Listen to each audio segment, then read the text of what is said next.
চতুর্থ শ্রেণী গণিত বইয়ের পৃষ্ঠা 43 পৃষ্ঠা 6, 7 এবং 8 নম্বর অঙ্ক আজকে সমাধান করব আমরা।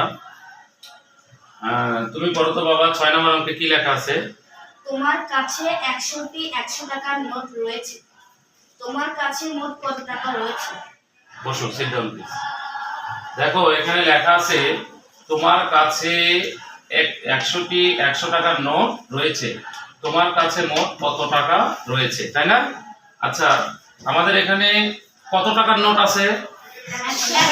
100 টাকার নোট আছে। কয়টি আছে? 100টি। কয়টি আছে? 100টি।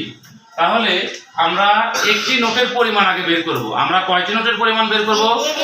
একটি নোটের পরিমাণ। কয় টাকার নোটের পরিমাণ? 100 টাকার নোটের পরিমাণ। তাহলে আমরা এখানে যে সমাধান লিখছি, আমরা লিখব যে একটি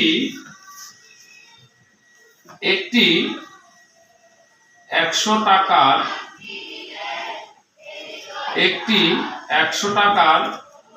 নোট সমান সমান 100 টাকা। তাই হয় কি না বলো তো?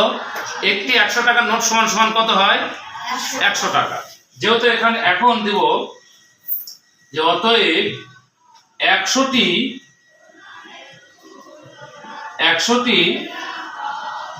টাকার নোট সমান সমান ব্র্যাকেট দিয়ে 100 গুণন 100 টাকা। এই যে দেখো, আমরা এখন কি করব? দুইটা সংখ্যাকে গুণ করব, তাই না বলো? আচ্ছা, কথা বলতে হবে। তাহলে আমি যাকে ধরবো সে বলবে এই যে 100 টাকা গুণন 100 টাকা। এর মধ্যে বলো তো অঙ্ক কত প্রকার ছিল?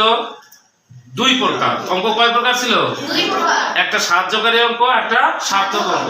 এর মধ্যে সাহায্যকারী অঙ্ক কোনগুলো? শূন্যকে আমরা সাহায্যকারী অঙ্ক বলি। তাহলে এই দেখো, এই পাশের 2 শূন্য আর এই পাশের 2 শূন্য, এই 4 শূন্য আমরা কোথায় রাখবো? মনের মধ্যে রাখবো। কোথায় রাখবো? মনের মধ্যে রাখবো। আর এখন থাকলো কি? এই পাশের 1 আর এই পাশের 1। তাহলে বলো তো 1 আর 1 গুণ করলে কত হয়?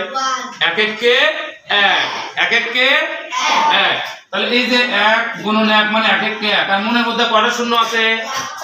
4টি শূন্য আছে। বসে দাও। 1 2 3 4। এই যে দেখো, তাহলে 10,000 আমাদের হয়ে গেল। 10,000 টাকা। 10,000 টাকা। এই যে উত্তর দেখো, আমরা এখন উত্তর লিখব 10,000 টাকা।